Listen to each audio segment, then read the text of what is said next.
Welcome to the Winning with Shopify podcast. This is the podcast to help you scale your Shopify store into a money-making machine. Email has the highest ROI of all marketing channels.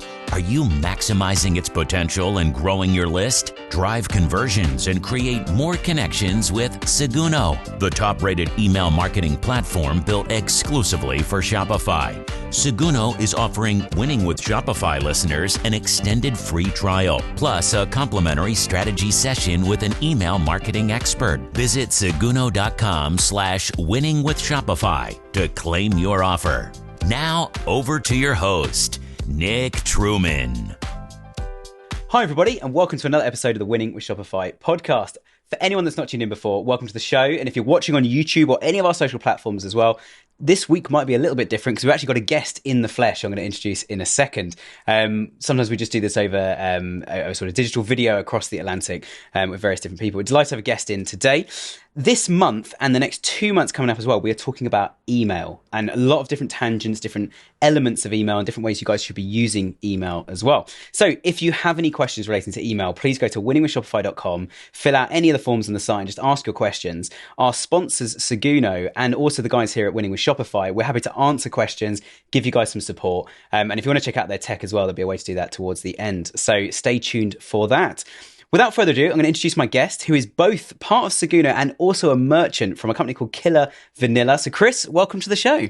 Hi Nick, thank you very much for having me. Really appreciate the invite. Well, it's great to have you here. And as I said at the start, it's great to have somebody in the flesh as well and actually have a face-to-face conversation, which is cool.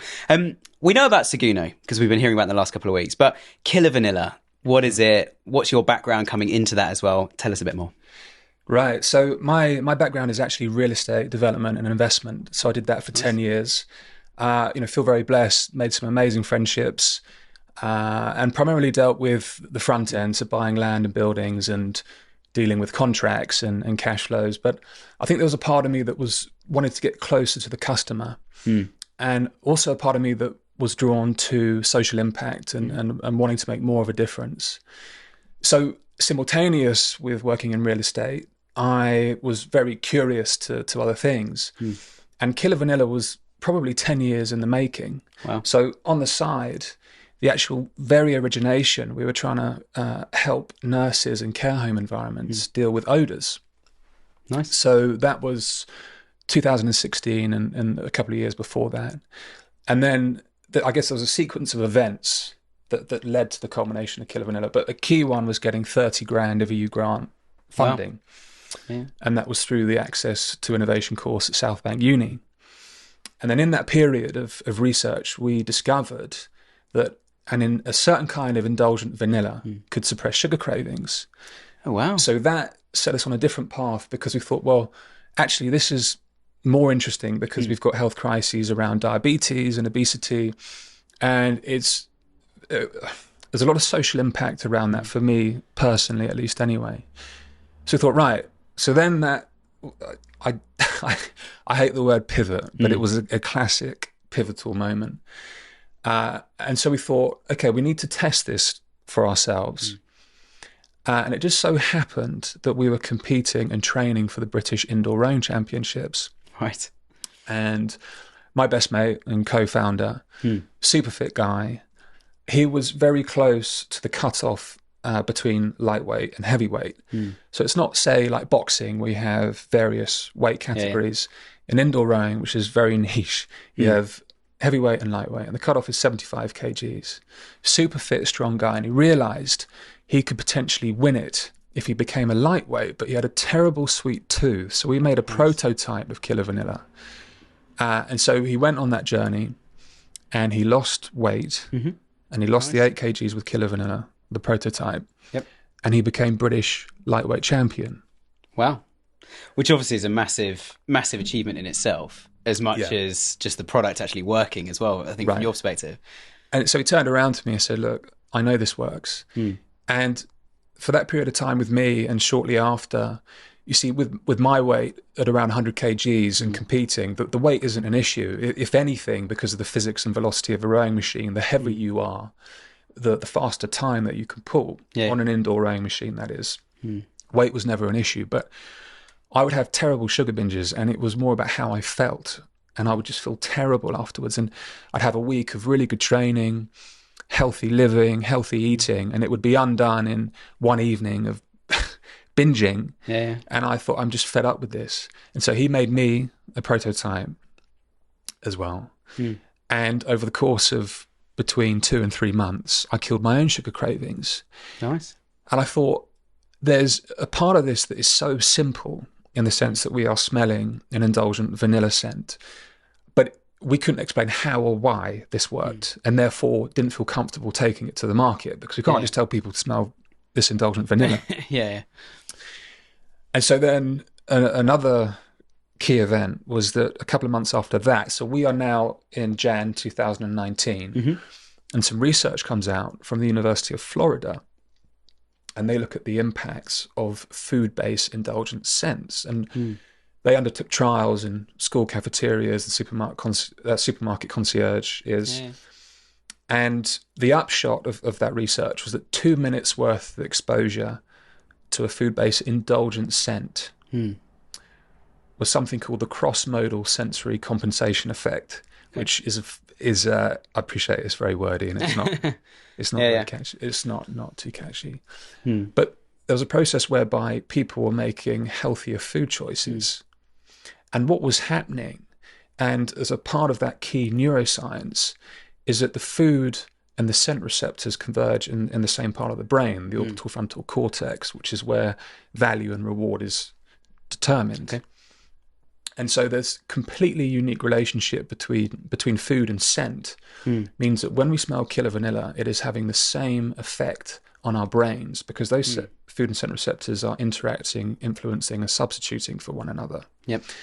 And therefore, when we have our KillaVanilla hit, the same process is happening in our brain. The reward circuitry is being activated over those 2 minutes, and it satisfies our craving. So this was the underpinning neuroscience, and we thought, right, this is explaining what's happening. And there was another couple of years of a deep dive in the science, but you might think, well, what's dopamine got to do anything? Well, it's actually an ancestral lust that we have for dopamine that we've inherited from our ancestors. So in Paleolithic times, food that was high in sugar content was scarce, and the dopamine reward system was developed as a way of telling us to do certain things in order to survive. Yeah. Because foods were so scarce back then in high sugar, it literally kept you alive. And so the dopamine mechanism also developed around sex and childcare, i.e. about keeping the species going. But the thing now is that our physiology has outgrown our environment. And we eat sugar in excess, and that's the problem. Yep. So the product is not an appetite suppressant. It's for those who are trying to cut out or cut down excess sugar intake and want to live healthier lives. So that was the core science. We then spent a year on the branding, the marketing, the infrastructure, logistics. First sale, 2020. And we've been going ever since. We've had really good growth. So I think within 3 years of financial years of trading, we were up at £700,000 of sales. We funded everything organically, £10,000 each. And that carried us a very, very long way. And so we've been patient, and we'll continue to grow it in that organic way. So, and there's still a ton more, by the way. In terms of a short synopsis of how it got going, that was really the key sequence of events. I mean, it's amazing. I've got loads of questions, as I'm sure you're expecting, but I think it's amazing to hear. And I feel like we always get two different types of merchant on the show. One just goes, I just saw a business opportunity and went for it. Another one solved the problem. And the reality is they're both kind of doing the same thing from a completely different angle. Right. So it's interesting to hear how you went on that journey to solve this issue. I guess I'm going to talk... First of all, this might sound a really weird tangent, but I'm going to go down the tangent of competitive edge here. Because most of the time, if you come up with a product like this, it tends to be like medical, pharmaceutical, like you mentioned as well about supplements, they all have to be like approved by the regulator and that kind of thing. What regulations do you guys have? Or is it literally just, it's a scent, it's like an air freshener, we're cool? Essentially, because at its core, it is a scent. And we deliberately wanted to avoid the medicinal route. Because, you see, sugar is not like alcohol, cocaine. It's not a psychoactive drug that alters your state of reality. And it's not neurochemically addictive in that way. And therefore it is only a bad habit. And because it's a bad habit, we can break it. So, and that is actually a segue. I do want to keep on this question, but it's a segue to, it was about a year in, we introduced a second pillar of habit change, because we realized that after a bit of deep introspection, it was actually, it took us 2 to 3 months to with consistent, persistent use of KillaVanilla. But to answer your question, there essentially is no regulation. But I think that will change in time, because we're making inroads with the NHS, and we have medical healthcare professionals on our side, and that's a direction we'd like to go in. That's cool. That is cool. So obviously things aren't regulated then, which is a blessing and a curse in a way, isn't it? Because it means you don't need the regulations to get going, which is what you guys have done, but also then somebody else could come in and potentially copy the idea. So I guess what's stopping them, or if they do that, are you nervous about that? Is that a problem, or is that something else to you? Yeah, great question. I think some people might see that as a problem, but I really don't. One, we have a patent application pending for all the work we've done. We've got the trademark, the word mark. And also, I think the brand is knockout. I can't take credit for that, because it was a team effort and it was really led by somebody else. But I think the brand is exceptional. But there are things that you can't quantify or qualify, and that is how deeply we care for our customers and the success that we want them to have. And so if another organization comes along, because we came up and we originated everything, and it came from a duty of care as altruists, and in some ways I'd love to be proven wrong, because actually if there is another organization that can care as much as we do, then well, fair play. But they would have to be a better brand. They'd have to care as much as we do. And and you've got to put your heart and soul into these things. But let's say that did happen. Well, actually, another player in this space reinforces the new, like a sub-industry that we've created, because using KillaVanilla is a totally new behavior and purpose for anyone on the planet right now. So another entrant to the market would actually reinforce and get people more accustomed to the idea of using scent, coupled with habit change, to get over their cravings. And actually, it would be solidifying the market. So I would feel quite relaxed about somebody else entering. And the reason why we focus on vanilla, because in the original trials, it was food-based indulgent scents, pizza and cookie, but vanilla works because of its ubiquity as a common note in most sweet food and drinks. But customers are asking for a whole range of flavors for indulgent foods and drinks: beer, wine, popcorn, cookies, crisps, you name it. You're making me hungry now, but I'm with you. So that really is the direction. And actually, I'd love to see more activity in what we're doing generally around the world, because what it means, it's another route for somebody, because we're trying to help people, and it's another route that somebody can use to get healthier. So I'm kind of quite cool about that, really. I don't fear competition at this stage. It's a very good answer, and you've obviously thought about this in quite a lot of detail. And I just think the beauty of enjoying a scent to make a health change, it almost sounds too good to be true in a way. But as you say, the evidence is there and it's working, which is amazing. I think from a business perspective as well, if no one knows something exists, it's really hard to get the message out there. So I guess in a way you're almost restricted by that if there were sort of 2 or 3 competitors, at least there would only be 3 or 4 of you in the market, but you're all at least now spreading the word and getting the word out there. And if one of them got tons of PR, it's only a matter of time until, they find like one of our ads on Google saying like, hey, come buy this thing. And we certainly notice it with clients when one of their competitors has been mentioned in the press or something big has happened. We suddenly see this spike in activity, and I always use the phrase like, you can see in analytics what's happened, but you can't see why. So sort of actually connecting it can sometimes be a bit of a challenge. But everything you've spoken about so far, I really love the fact it's quite emotive. And I guess bringing this back to Seguno and bringing it back to email and actually having that customer engagement over email, it's all quite emotive. So let's start with just kind of, what is your email strategy? How do emails work for your customers at the moment? And just on the term of emotive. It was quite an emotive relationship with Seguno, which is how I got involved. But I just needed to get that out there. Yeah. But email strategy is fundamental for us.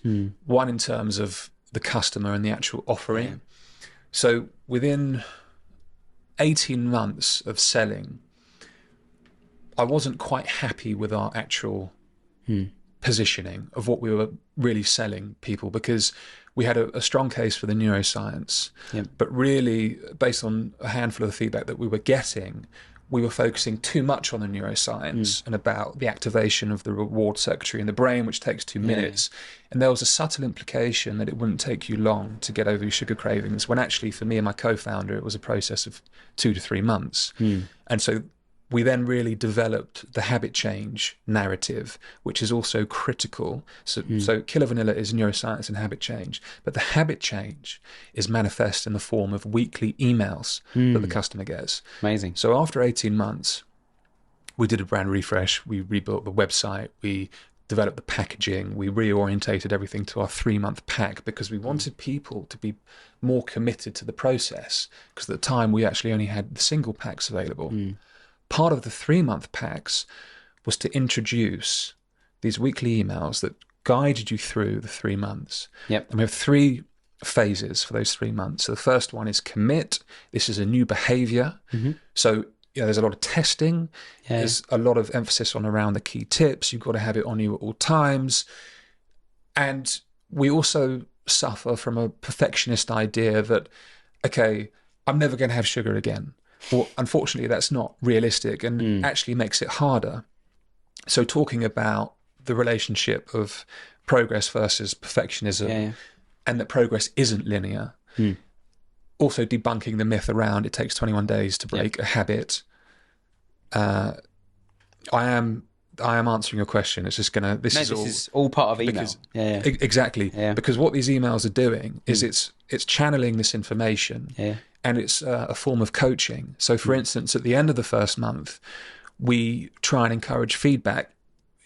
Our customers go through incredible things getting over the sugar cravings, with essentially the application and what they commit to the process. So we say, what are you feeling proud about? Tell us.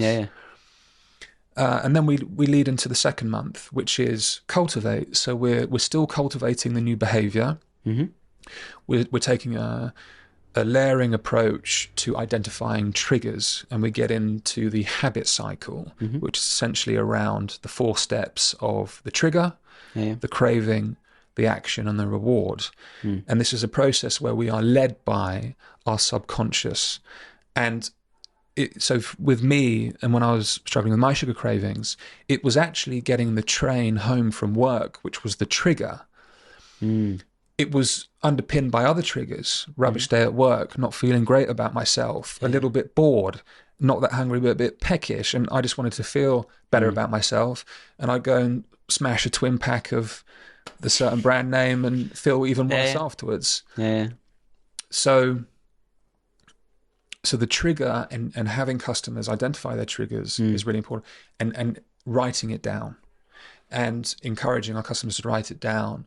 Also, there's an element of self-accountability in taking notes, and there's a greater likelihood they'll stick with the journey because they're applying themselves. And so, the second month is focusing on that habit cycle. And then that leads into the wonderful thing about KillaVanilla is being a cornerstone habit. So it's one small shift, one small habit change that can lead to greater and better things. So once you've conquered your sugar cravings, you might feel more empowered to do more exercise. Our customers go on and do other things from dealing with their sugar cravings. They'll go running, they'll go cycling, even things like journaling. They'll keep up the journaling. And that's a way of processing negative and positive emotions. So we touch on that. And the third month, we get into the environment. So what's your relationship with food in the house? Where's it kept? How is it kept?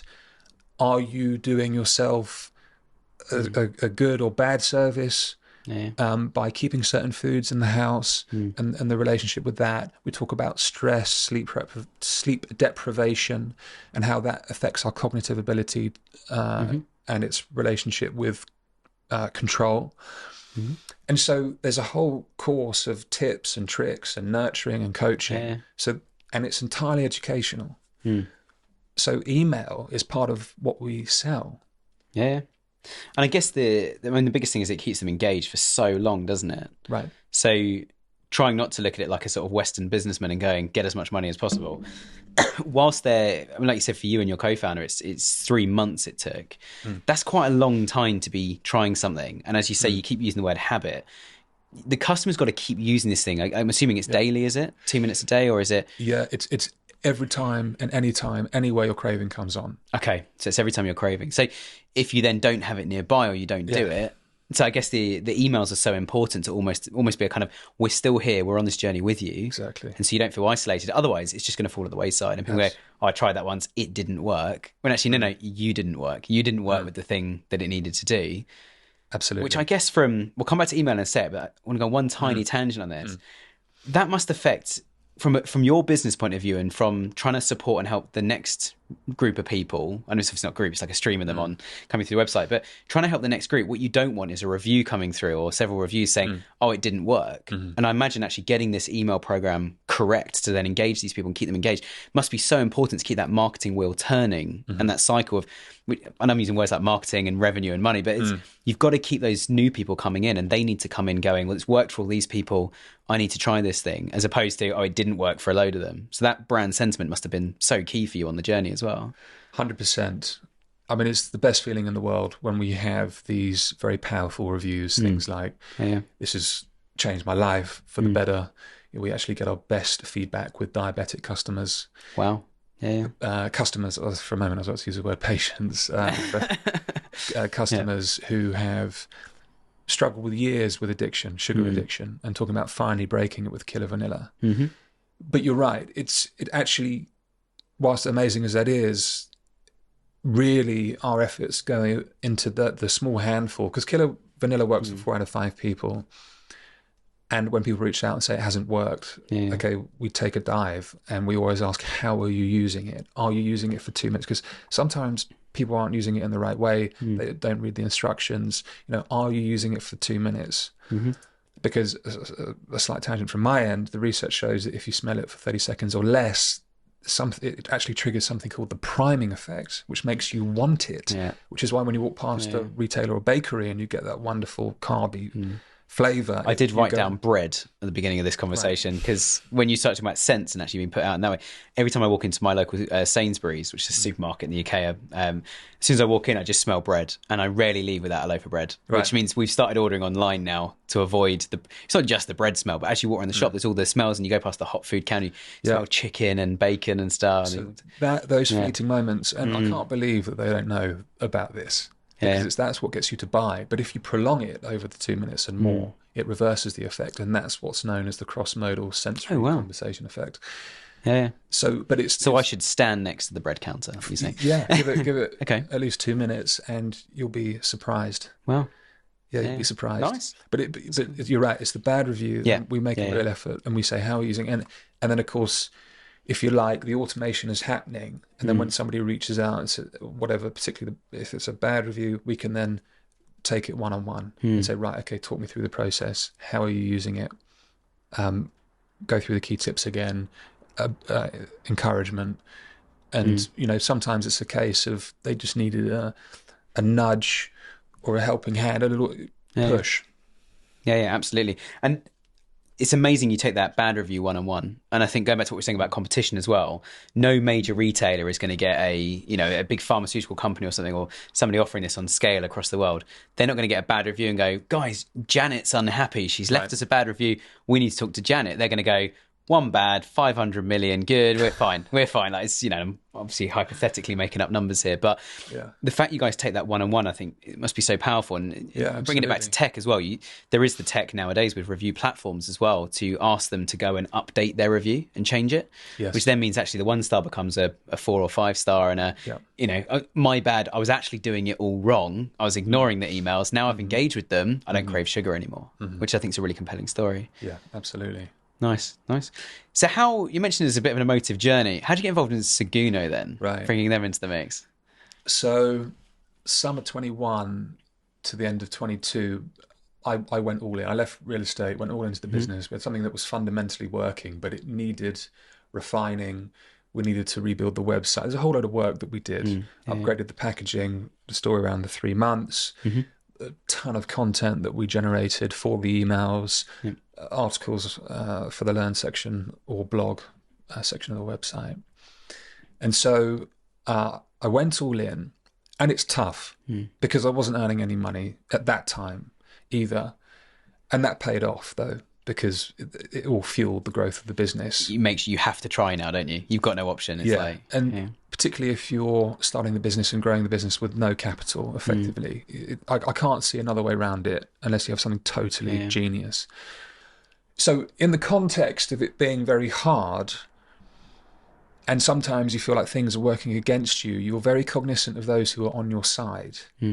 And I work quite closely with Seguno with a very bespoke automation that is quite unusual. So this educational sequence, and I got to know the guys quite well, and I was just really impressed. And it's funny because I talk about a duty of care, but they had a reciprocal duty of care, and they really went above and beyond. Very professional at the same time, very friendly, very laid back, very open-minded. But I got the sense they really cared about my success. And it is a general philosophy of theirs and ours that we want to grow with our merchants. They care as much as I do. And so they felt like a real ally. And so they were on my radar. And I thought, these guys just stand out, and girls stand out for me. And if you think about the extensive network of any business, from product manufacture to logistics, distribution, the whole suite of marketing channels, the whole tech space, and I was most impressed with them out of everybody I had met in that 4-year journey, including, all the legal work and all the whole range of stuff.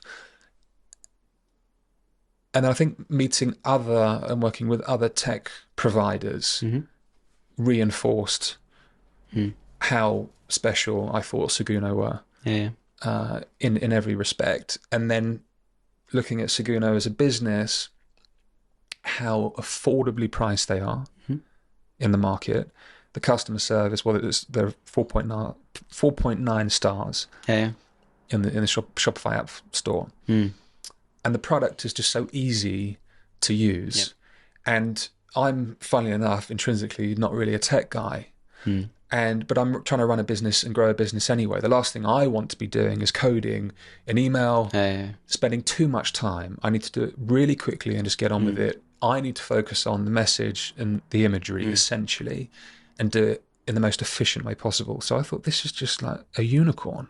And the business logo is a unicorn, but I thought these guys just totally stand out, and got to know them and explain where I was at, and with the business becoming more autonomous over time and requiring less of my time. I said, look, I just think you're an amazing business, amazing offering. I love how you care. I'd love to work with you and for you to help grow your business. It's a great story of how we got to connect. And I started working for Seguno at the beginning of this year. I went to North Carolina. Nice. Amazing, such a lovely group of people.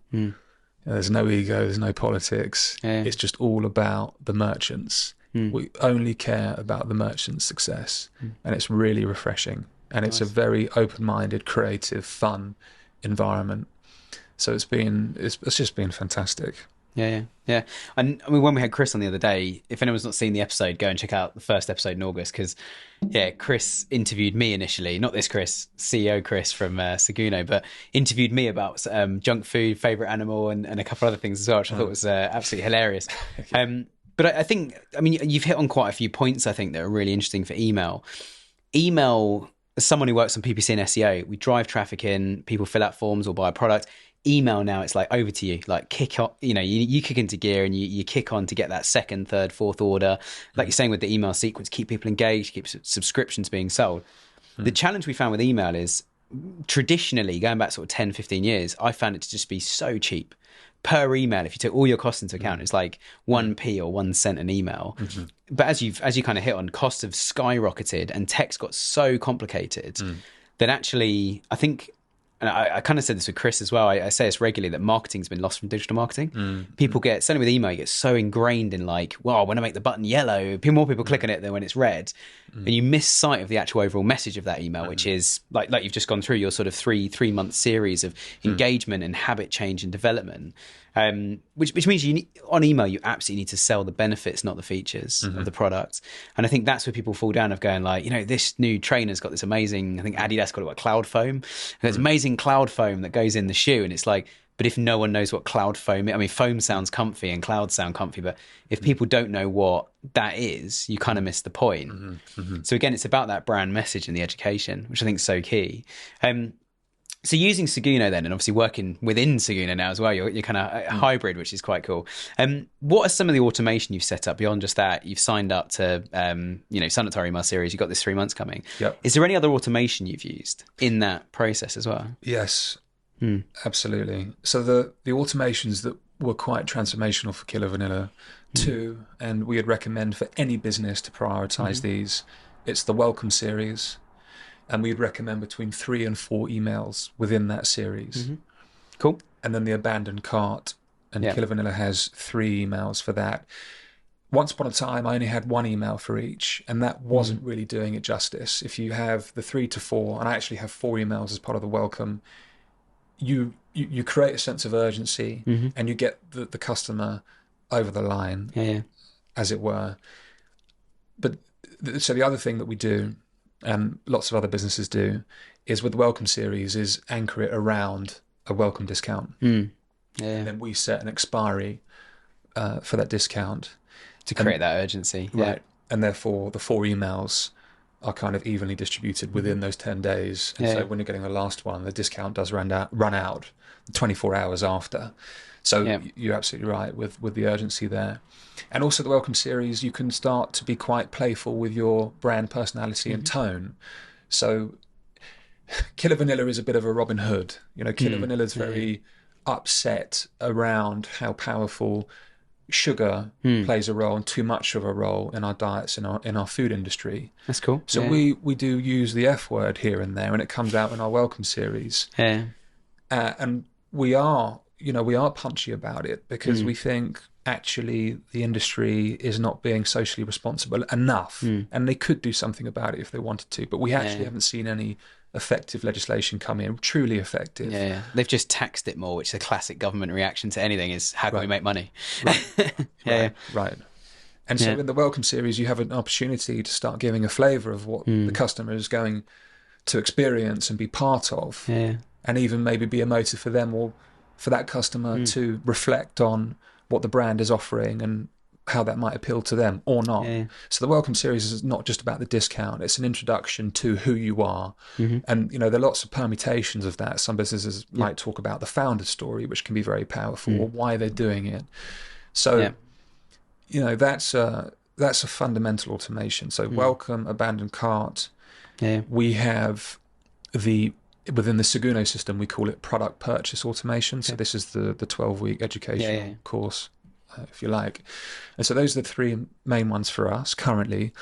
It's always work in progress. So for some businesses, I would say just focus on that and prioritize the time to get it up and running, because it is literally automated. Once you've got it up running, you're perennially doing sales without any extra investment of time and energy. So it's a kind of no-brainer, really. Absolutely. And it also evens out the peaks and the natural oscillations, peaks and troughs in the business sales. So that's the 3 key automations. But my point about the work in progress is that the bigger a business is and the more customers they have, you can be more sophisticated with the segmentation. So of course. what KillaVanilla will do in due course is focus on the data that we're gathering around purchase behavior. So, for instance, KillaVanilla is the 3-month pack. However, we offer a top-up, which is a single, because inevitably sugar creeps back into lifestyles. You have an indulgent Christmas or holiday, Now, most KillaVanilla customers won't need KillaVanilla again. A small handful will. Okay. Yep. So they'll buy the top up, and that's why the top up exists. However, we know that actually there's a huge contingent of purchasers of the top up who are using it just to try. They don't want to commit to the 3-month pack. So now we've got a handle on that data. We want to send an automation to those who've purchased the top up once because they've clearly wanted to try it because they haven't bought 2 more they could purchase to make it a complete series. Yeah. That's right. So nice. there's an automation there that we want to work on, which is how's the top up gone? Yep. I mean, I'm not the specific wording, but the semantics around. We assume that you've bought it to try it. How about the 3-month now? Are you ready to step up and give it more time and commitment? Yeah. So automations are a fundamental part. Nice. And I think I love the fact you've reverted to data. Like quite often when we've had people talking about email on the show before, a lot of people have pointed at like, oh, we did this, then we got more data and we did this. It's really cool to see your kind of mid-journey on it and recognizing that. Absolutely. Because a lot of people, I mean, everybody's mid-journey. It's 2023. The world's not, as much as people claim it might, the world's not going to end tomorrow. There's going to be a lot of work to be done. I guess one question is, and obviously working with Seguno as well, you might have a bit more perspective on this.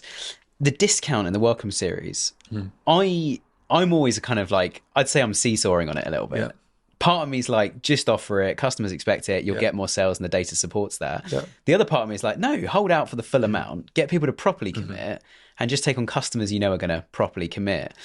Do you find, I guess from your point of view, and I might be answering your question for you here, but do you find that actually the discount just is a bit of an attention grab? Now we can give you the full story of why you should be trying this thing, what it means, how it can change your life. It's interesting. I must confess, I've been quite relaxed about the discount.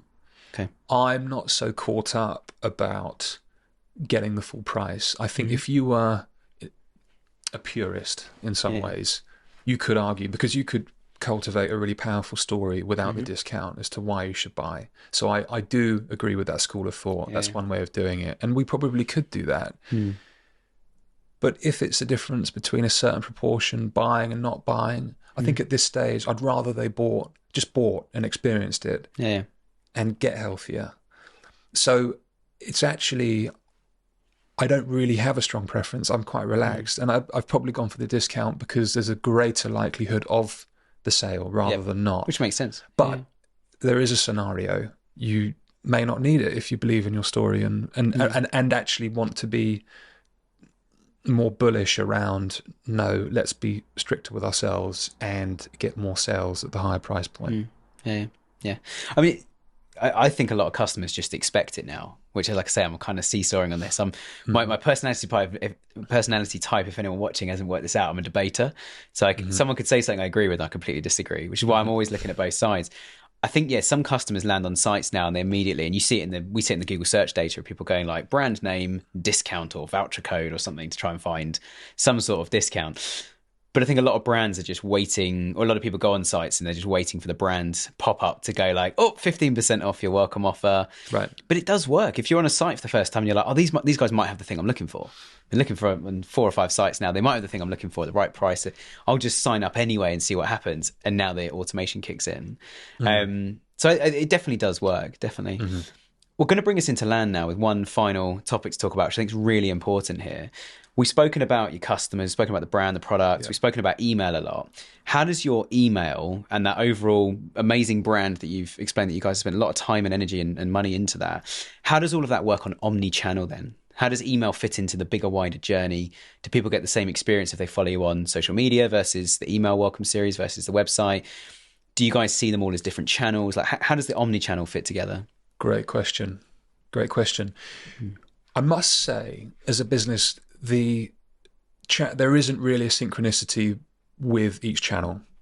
Okay. So maybe we could talk through each channel. So we have TikTok. And I mean, TikTok is amazing for getting volume of views and getting the brand out there, particularly on the organic. It's something we put off for a while because I was a bit concerned about the time management of TikTok, but we went for it and I'm glad we did because, millions and hundreds of thousands of views on TikTok. And in some ways, see, I'm noticing a shift, and that I can see, I do think TikTok, in terms of the way that it gets people's attention, is genius. Yeah. I think what they've, I'm not saying good or bad, by the way. I just think it's very, very clever what they've achieved. And then there's a whole surge of content creators specifically for TikTok, which we've gone and involved with. So there's TikTok, but then we use some of those TikTok videos to populate our Instagram feed. And no one seems to be too bothered about that, whether the fact that you've got a TikTok video on Instagram. My impression is people aren't bothered. I see them a lot, yeah. So we have TikTok as an outlet, Instagram, and we have a kind of content come marketing manager who will create the content primarily on Insta. That feeds Insta. Yeah. And so our Insta is a combination of, and I love her work, with the TikTok videos. So there's some kind of overlap, but really, if anything, TikTok is standalone. Part of it's funneling, creating content for Insta. The content we create for Insta is coupled with Facebook. So it tends to be a lot of generally static imagery for both. And as it stands, email for us is more standalone. There isn't so much of an overlap. Okay. And so it might be a reflection of us, and that we haven't quite gone into omni marketing yet. You know, there is fundamentally how the marketing works for KillaVanilla is that there are seasonal campaigns.